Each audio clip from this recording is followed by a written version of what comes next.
L'heure est venue, l'heure est proche, le jugement est proche, le compte de l'homme est proche. Tout le monde est responsable de ses propres actes. Le prophète sallallahu alayhi wa sallam a dit: comment puis-je tranquille? Et le propriétaire de la trompe, le gardien de la trompe, l'a élevé jusqu'à sa bouche, attendant attentivement le signal de son Seigneur. Quand la trompe sonnera, tout ce qui se trouve dans les cieux et sur la terre sera détruit.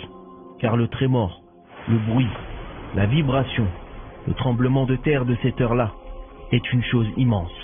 La création change, les montagnes volent, la terre est détruite, les bâtiments s'écroulent, tout ce que vous connaissez est en ruine. La plus catastrophique des catastrophes dans l'existence de la création, et c'est le premier coup. On l'appelle le coup de la destruction. Allah demandera: qui reste? Mais personne ne répondra. Qui reste-t-il? Mais personne ne répondra. Il n'y a plus rien. Allah Azza wa Jal saisit la terre et fait défiler les cieux dans sa droite, et le secoue et dit: je suis le roi. Où sont les arrogants? Où sont les orgueilleux? Où sont les hautains? Je suis le roi. Où sont les rois de ce monde? À qui appartient la domination aujourd'hui? Qui est le propriétaire des cieux et de la terre aujourd'hui? À Allah, le Seigneur de l'honneur et de la grandeur. Il n'y a rien d'autre qu'Allah. Il n'y a rien d'autre qu'Allah. C'est comme ça que ça a commencé. Et c'est comme cela que ça va finir. Rien de vivant sauf subhanahu wa ta'ala. Et puis après une période de 40 ans, Allah fera descendre une eau du ciel, grâce à laquelle les gens pousseront comme poussent les légumes. Tout le corps de l'homme disparaîtra, à l'exception d'un seul os, à savoir le coccyx. C'est à partir de cet os que les hommes seront ressuscités le jour de la résurrection. Il ressuscitera ainsi Israfil, donc le souffleur de la trompe, sera ressuscité.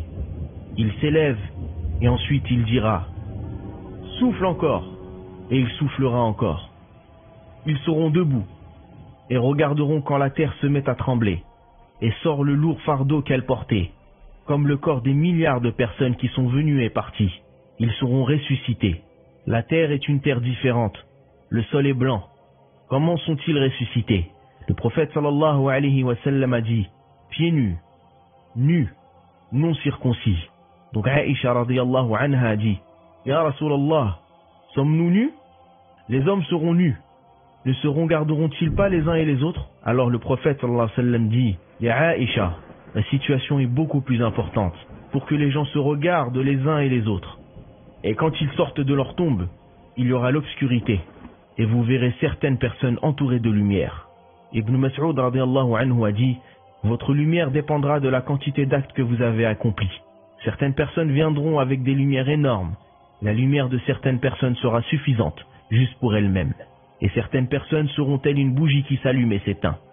Comme certaines personnes seront ressuscitées et ne peuvent pas se lever. Ceux qui mangent l'argent de l'usure, l'argent de la riba, ils ne pourront pas se tenir debout. Puis vous verrez une autre personne poussée par des enfants. Il a mangé leur argent, leur richesse. Ils étaient orphelins. Il leur a fait du tort. Et c'est leur situation au jour du jugement.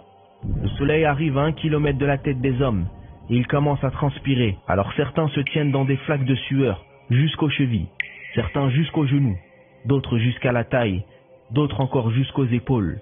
Certaines personnes seront noyées dedans, en fonction du mal qu'ils auront fait. L'humanité panique et la peur est immense, et la chaleur est insupportable, et la sueur recouvre les gens.